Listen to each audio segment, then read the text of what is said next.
빌립보서 4장 11절에서 13절 말씀입니다.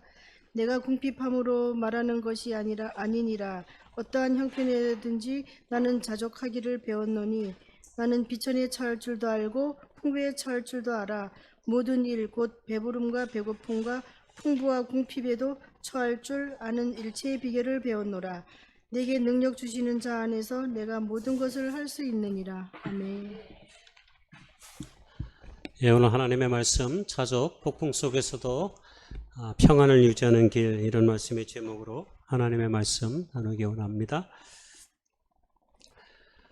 예, 우리가 잘 알고 있는 유명한 러시아의 소설가 레오 톨스토이가 쓴 단편 소설 중에 사람에게는 얼마만큼의 땅이 필요한가 라고 하는 그 유명한 소설이 있습니다. 아마 한 번쯤 들어봤을 법한 이야기인데요.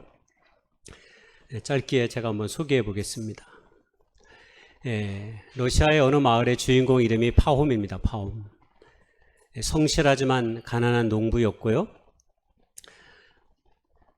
가족들과 더불어서 행복하게 살고 있었습니다. 그러나 어느 날 도시에 살고 있었던 처형이 집에 놀러 와가지고 도시 생활의 화려함을 자랑했습니다.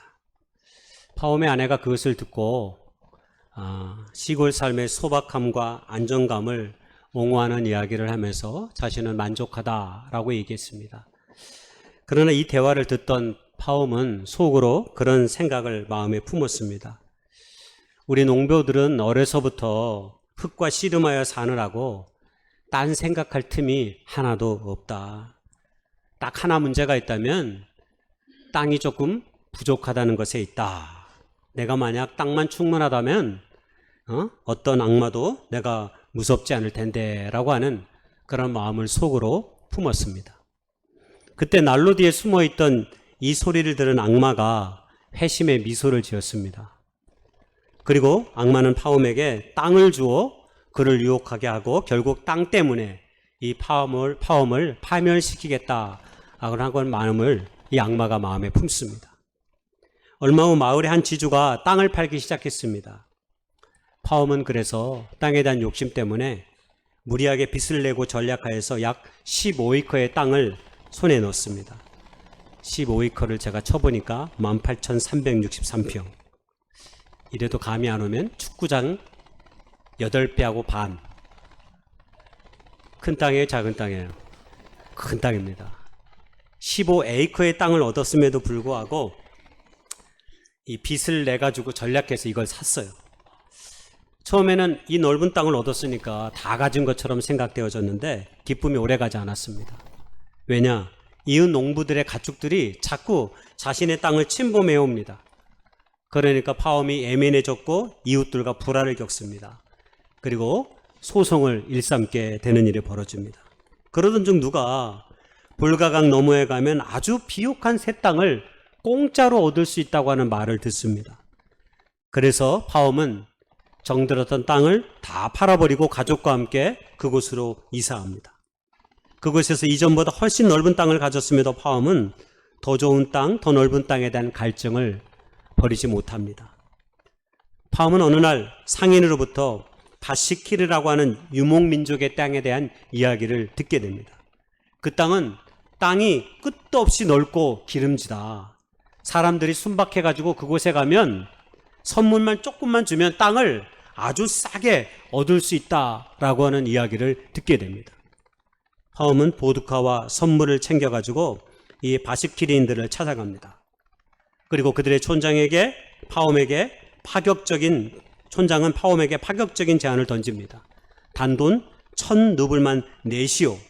그러면 해가 뜰 때부터 질 때까지 당신이 직접 걸어서 돌아온 만큼의 땅을 모두 당신에게 내가 주겠습니다. 단 해가 지기 전까지는 반드시 출발점으로 돌아오지 못하면 돈은 몰수되고 땅도 얻지 못하게 될 것입니다. 라고 약속을 했습니다. 1,000루블을 제가 오늘날의 러시아 화폐를 계산해 보니까 14,500원에서 15,500원이랍니다. 오늘날 말하면 한 끼 식사 값 정도가 되는 거죠. 파홈은 촌장의 말을 듣고 가슴이 뛰었습니다. 파홈은 농사를 지을 정도로 몸이 건강했기 때문에 자기가 하루 종일 걷는다면 아마 이 바시킬의 엄청난 땅을 자기의 소유로 할 수 있을 것이라고 하는 꿈에 부풀었습니다. 다음날 새벽 파엄은 촌장이 놓아둔 모자를 출발절 삼아 걷기 시작했습니다. 손에는 경교패를 세우고 세울 괭이를 하나 들고 말입니다. 그는 오전 내내 걷기 시작했습니다. 땅이 보았던 대로 아주 비옥합니다. 조금만 하면서 저 골짜기 넘어 저 숲까지만 가자라고 하는 욕심은 파엄의 마음을 재촉하게 합니다. 점심때가 돼서 해가 중천에 떴지만 그는 멈추지 않았습니다. 더 좋은 땅을 놓치기 아까워서 반환점을 도는 시간을 약간 늦췄습니다. 점심도 아까워서 걸으면서 간단히 해결했습니다. 오후 시간이 되자 이제 돌아가야 될 시간이 되었음을 파엄은 알게 됐습니다. 그런데 하지만 너무 멀리 와버렸습니다. 태양은 낮게 가라앉기 시작했고 파엄의 발걸음은 급해지기 시작했습니다. 많이 걸어왔기 때문에 장화는 무겁고 발은 부르텄습니다. 날씨는 더워서 그의 겉옷을 벗어버리고 그는 빨리 출발점으로 돌아가려고 달리기를 시작했습니다.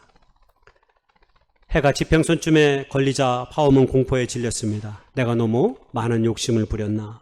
돌아가지 못하면 어떡하지? 하는 마음으로 그는 열심히 뛰었습니다. 심장은 터질 듯하고 입에는 단내의 냄새가 났습니다. 저 멀리 언덕 위에 바시키리인들이 환호하며 자신을 기다리는 모습을 목격합니다. 그는 얼마 남지 않은 마지막 언덕을 향해 끊임없이 자신의 몸을 던지며 나아갑니다. 그리고 해가 넘어지기 직전에 파엄은 출발점이었던 촌장의 모자에 딱 손을 댑니다. 촌장은 소리쳤습니다. 아주 훌륭합니다. 당신은 이제 많은 땅을 얻었습니다. 하지만 파엄은 아무 대답이 없었습니다. 그는 입에서 피를 쏟으며 그 자리에 쓰러져 숨을 거두고 말았기 때문입니다. 파엄의 하인은 괭이를 들어 주인의 몸길에 맞춰 땅을 팠습니다. 소설의 마지막 문장은 이 작품의 제목에 대한 가장 차갑고도 명확한 대답을 제시했습니다. 하인은 파엄을 땅에 묻었다. 그가 차지한 땅은 머리끝에서 발끝까지 겨우 6피트 뿐이었다. 1.8m입니다. 오늘 이 이야기는 이 시대를 살아가는 우리에게 굉장히 적절한 이야기가 아닐까 싶습니다. 왜냐하면 우리도 이 세상 가운데서 조금 더 우리의 삶이 나아졌으면 하는 그런 목표와 소망을 갖고 있기 때문입니다. 어제보다 조금 넓은 집, 작년보다 조금 안정된 통장의 잔고들, 남들보다 우리의 자녀들이 조금 더 나았으면 하는 마음들, 이런 마음들이 우리의 마음속에 있는 거죠. 저도 이번 한 주간에 마음이 되게 불편했습니다. 제가 이 설교의 제목을 하기로 월요일에 결정을 하고 한 60%를 써놨습니다.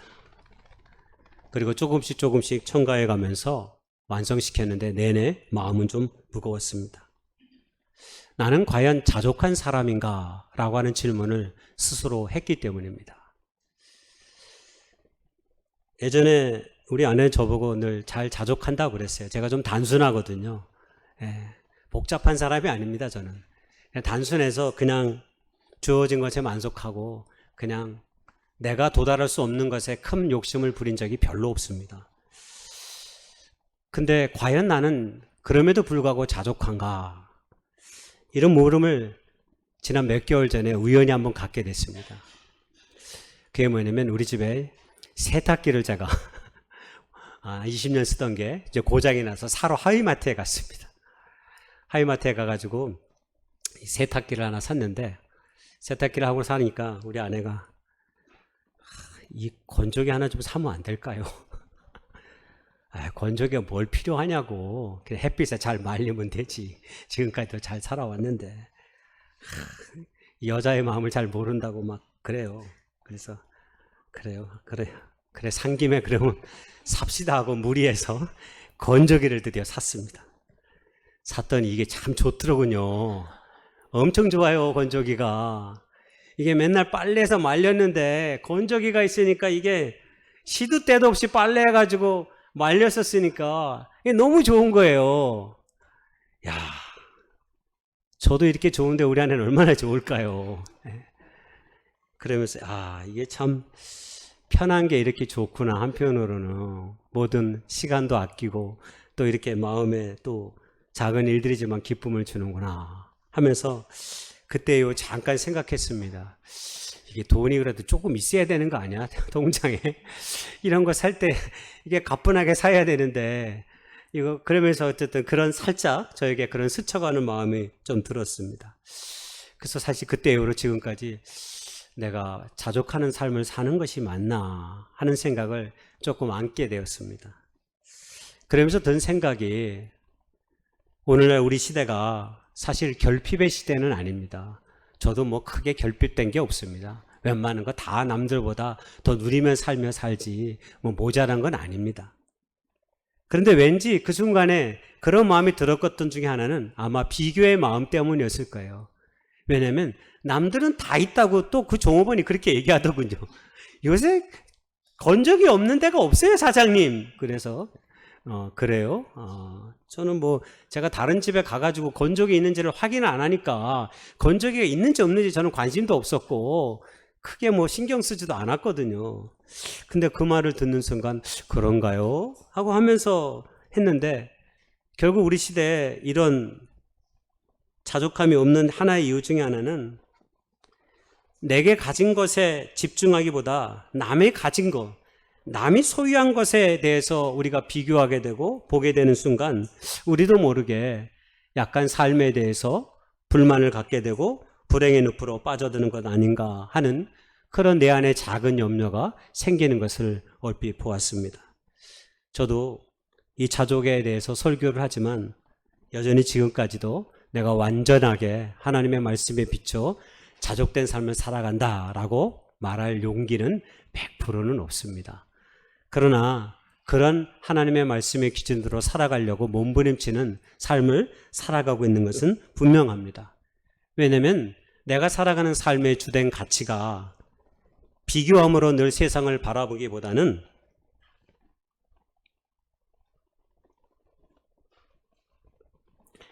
관계적으로 세상을 바라보기 때문입니다.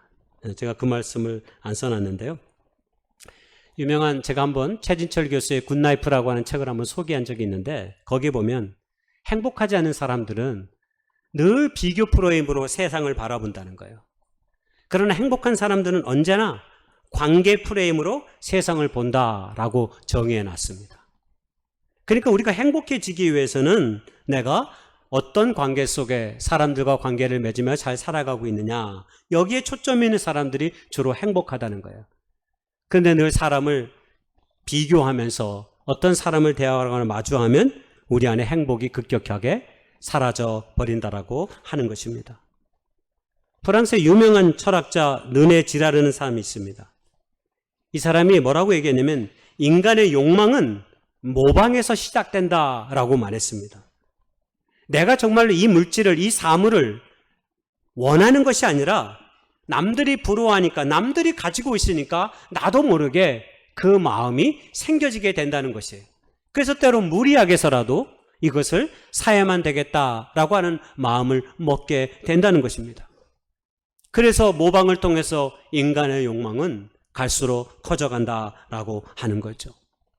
한마디로 인간은 늘 이 갈망과 갈증의 수레바퀴를 멈추게 하지 못하는 거죠.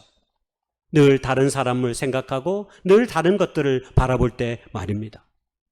그런데 오늘 우리에게 주어진 이 성경의 말씀은 우리에게 이 모든 것들을 멈춰 세울 수 있는 하나의 열쇠를 제공합니다. 바로 그것이 자족이라고 하는 단어입니다. 오늘 사도 바울이 빌립보 4장 11절에 이렇게 말했습니다. 내가 궁핍함으로 말하는 것이 아니라 어떠한 형편에 있든지 나는 자족하기를 배우노라. 자족하기를 배우노라. 여기서 자족이라는 헬라어가 아우타르케아 이런 뜻을 갖고 있습니다. 아우타르케아.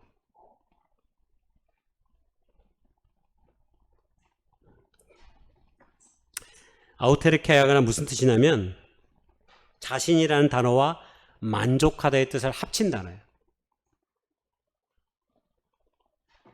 즉 외부 환경에 흔들리지 않는 강한 정신력을 소유한 자, 세상이 나를 아무리 괴롭게 해도 내 마음을 내가 다스릴 수 있으니 나는 그것으로 충분하다라고 하는 마음, 여러분 그것이 자족이라고 하는 마음이에요.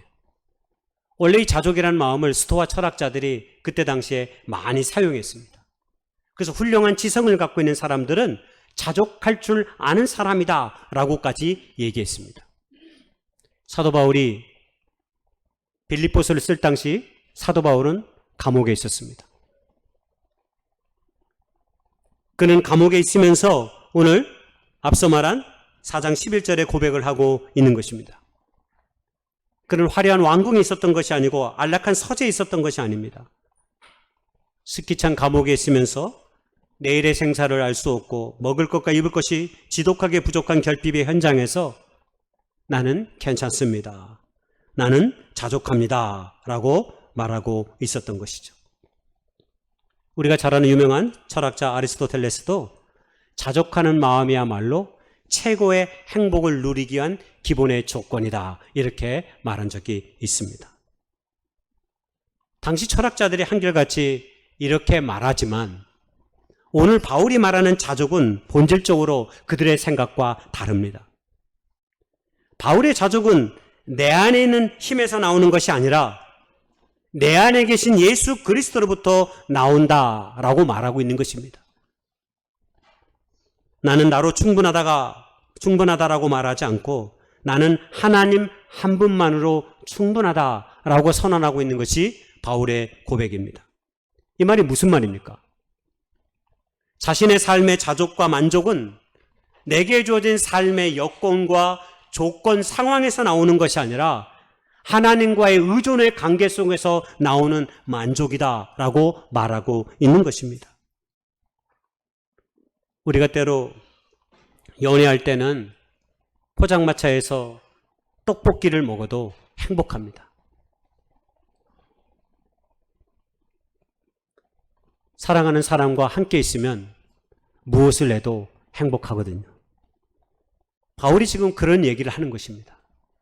하나님과의 친밀한 관계 속에 있으면 감옥의 새 상슬조차도 내게 주어진 이 평안을 결코 거두어 갈 수 없다.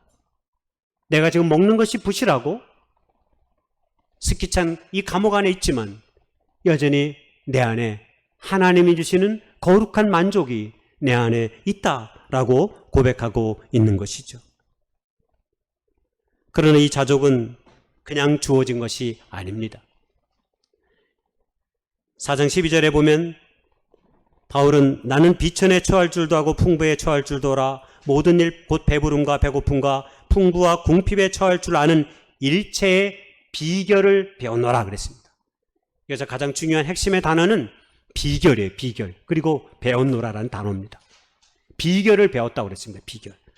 그러니까 바울은 태어날 때부터 이런 자족함의 삶을, 신앙을, 자족함의 철학을 가지고 인생을 산 게 아니라 신앙생활 하는 가운데서 이런 일체의 비결을 배웠다라고 고백하고 있는 것입니다. 삶의 풍랑 속에서 때론 눈물 젖은 빵을 먹으며 몸으로 익혀간 영적인 기술이 바로 이 자족이었다라고 말하는 것입니다. 바울은 그 고백하고 있는 거죠. 풍부할 때 내가 교만하지 않는 법을 배웠고 비천할 때 비굴해지지 않는 법을 배웠다라고 말합니다. 바울은 환경이 변한다고 해서 하나님의 사랑이 변하지 않는 것임을 수많은 고난과 아픔을 통해서 학습했기에 이런 고백을 지금 하고 있는 것입니다. 성경에 이 비슷한 자족의 비결을 처절하게 배웠던 한 사람이 있습니다. 여러분 그 사람의 이름이 누구냐면 하박국 선지자입니다. 하박국 선지자는 3장밖에 안 됐지만 1장 딱 읽어가는 순간부터 하나님 절망 어린 탄식으로 시작합니다. 이 백성들이 패역함과 불의가 가득합니다. 내가 도리어 어떻게 해볼 수가 없습니다. 말을 해도 듣지도 않습니다.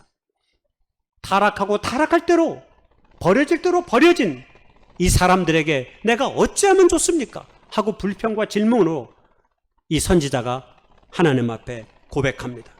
왜 세상이 이 모양입니까? 하나님의 거룩한 사람이라고 불리는 이 나라가 왜 이렇게 되어버렸습니까? 라고 끊임없이 불평을 내뱉습니다. 그러다가 하박국서의 마지막 3장에 유명한 찬양의 가사가 나옵니다. 여러분, 그 가사가 우리가 잘 아는 그 노래입니다. 비록 무화과 나무가 무성하지 못하며 포도나무에 열매가 없으며 감람나무에 소출이 없으며 밭에 먹을 것이 없으며 우리의 양이 없으며 외양간에 소가 없을지라도, 현대판으로 바꾸면 통장에 잔고가 바닥나고 직장에서 때로 갑자기 실직해버리고 하루아침에 없던 병이 생기게 되고 의지했던 사람들이 내 곁을 다 떠날지라도, 지금 이렇게 하박국이 고백하고 있는 거예요. 근데 그 다음이 중요합니다. 그 다음에 뭡니까? 나는 여호와로 말미암아 즐거워하며 나의 구원의 하나님으로 말미암아 기뻐하리로다. 하박국이 고백하고 있는 것은 바로 이 고백입니다. 여러분, 이것이 자족입니다. 없음의 목록이 줄줄이 이어졌지만 마지막에는 하나님 한 분, 그분이 내 삶에 계시기에 내 인생은 충분합니다 라고 고백하고 있는 것이 하박국이기 때문입니다. 하나님 한 분만으로 자족하는 비결을 배웠다라고 지금 고백하고 있는 것이죠. 근데 우리가 착각하지 말아야 될 것은 자족을 포기나 체념이라고 생각해서는 안 됩니다. 자족은 포기나 체념이 아닙니다. 어차피 안 될 거니까 야 그냥 마음 비우지 뭐, 이런 태도가 아닙니다. 진정한 자족은 하나님의 공급하심을 신뢰하고 내 손에 쥐어진 은혜를 새롭게 발견할 수 있는 영적인 안목을 의미합니다. 열왕기상 17장에 이 사람이 소개됩니다. 그 사람의 이름이 사르밧 과부입니다. 열왕기상 17장에 사르밧 과부 얘기가 나오는데 극심한 가뭄 속에 그녀에게 남은 것은 가루 한 움큼과 기름 조금뿐이었습니다. 그녀는 그것으로 자기 자녀와 함께, 아들과 함께 마지막으로 음식을 먹고 아들과 함께 자살하려고 했습니다. 그녀의 눈에는 모든 것이 죽음과 결핍뿐이었습니다. 그러나 엘리야 선지자를 통해 하나님의 말씀이 임하였을 때 그녀는 자신이 가진 그 작은 한 움큼을 하나님께 내어드립니다. 그때 어떤 일이 일어났습니까? 이스라엘의 가뭄이 끝날 때까지 그 집에 통에 가루가 떨어지지 아니하고 병에 기름이 없어지지 아니했다라고 성경은 말합니다. 여러분, 이 기적의 시작이 어디입니까? 환경이 바뀐 것이 아닙니다. 비가 내린 것도 아닙니다. 내게 이것밖에 없다라고 절망했던 한 여인이 하나님이 이것을 쓰신다라고 믿으며 자신의 작은 소유를 하나님의 관점으로 내게 주어진 모든 것을 새롭게 바라보기 시작할 때 하나님의 놀라운 역사가 시작된 것을 사르밧 과부는 우리에게 보여주고 있는 것이죠. 제가 좋아하는 천상병 시인의 기천의 시의 내용은 늘 언제 읽어도 마음에 감동이 있습니다. 나 하늘로 돌아가리라 새벽비도 와닿으며 쓰러지는 이슬 더불어 손에 손잡고, 나 하늘로 돌아가리라 노을빛 함께 단둘이서 기슭에서 놀다가 구름 손짓하면은, 나 하늘로 돌아가리라 아름다운 이 세상 소풍 끝내는 날 가서 아름다웠다라고 말하리라. 우리는 다 하늘로 돌아가게 되어 있습니다. 그때 여러분, 우리의 삶의 마지막 순간에 우리의 고백은 무엇입니까? 천상병 시인이 잘 먹고 잘 살아서 이 고백한 게 아닙니다. 우리가 잘 알듯이 천상병 시인은 어릴 때 수재라고 불렸어요.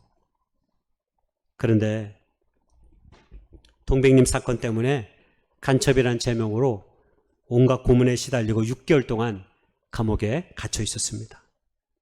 많은 고문을 받아가지고 그 후유증 때문에 영양실조와 몸이 완전히 쇠약해졌습니다.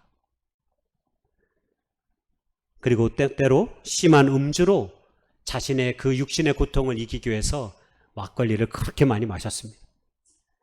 그러다가 거리에 쓰러져 행렬병자가 된 일들도 많습니다.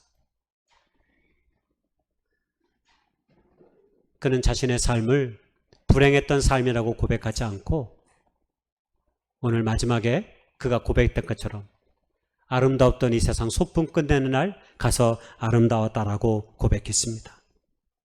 자신에게 닥친 말도 안 되는 불행 앞에서 시인은 자신의 신앙을 고백한 것입니다. 그런 믿음을 가지고 있었고요. 신앙인이었습니다. 저는 자신의 고통스러운 삶을 소풍에 비유했습니다. 어쩌면 이 고백이야말로 우리에게 보여주는 가장 아름다운 자족의 신앙의 고백이 아닐까 하는 생각을 하게 됩니다. 자족은 많이 가진 상태가 아니라 이미 내게 주어진 것을 새롭게 볼 수 있는 눈을 의미합니다.